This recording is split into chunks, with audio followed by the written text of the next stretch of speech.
ಇನ್ನು ಪ್ರತಿಭಟನೆ ಮಾಡ್ತಿರುವಂಥ ಬಿಜೆಪಿಯ ವಿರುದ್ಧ ಮುಖ್ಯಮಂತ್ರಿಗಳು ಗುಡುಗಿದ್ದಾರೆ. ಏನು ನಿಮ್ಮ ಉದ್ದೇಶ ಏನು?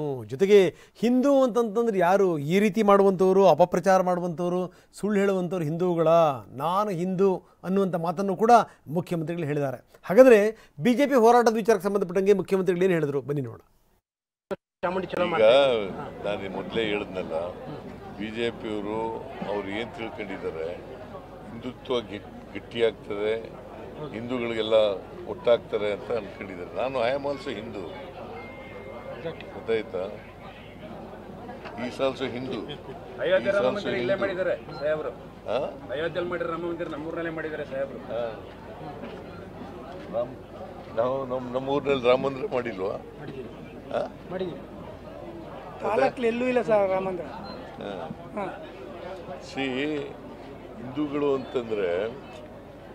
ಹಿಂದೂಗಳು ಅಂತಂದ್ರೆ ರಾಜಕೀಯ ಮಾಡೋದಲ್ಲ, ಅಪಪ್ರಚಾರ ಮಾಡೋದಲ್ಲ, ಸುಳ್ಳು ಹೇಳೋದಲ್ಲ.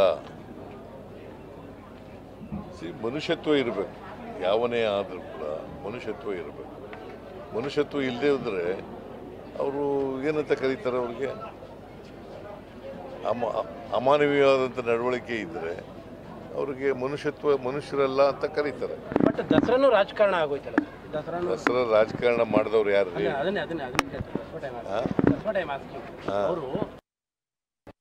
ಪಾಪ ಮಾಡಲಿ, ರಾಜಕೀಯವಾಗಿ ಮಾಡ್ತಾ ಇದ್ದಾರೆ, ಮಾಡಲಿ. ಇದರಿಂದ ಅವ್ರಿಗೆ ರಾಜಕೀಯ ಲಾಭ ಸಿಗ್ತದೆ ಅಂತೇಳಿ ಅನ್ಕೊಂಡಿದ್ದಾರೆ.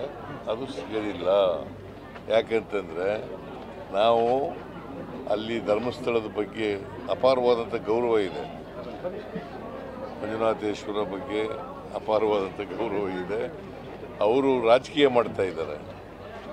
ಈಗ ಬಿಗಿನಿಂಗ್ನಲ್ಲಿ ಯಾಕೆ ಮಾಡಲಿಲ್ಲ? SIT ಆದಾಗ ಯಾಕೆ ಮಾಡಲಿಲ್ಲ?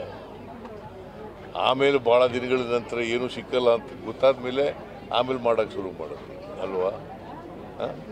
ಸೊ ಇದು ಡೋಂಗಿತನ ಅಲ್ವಾ?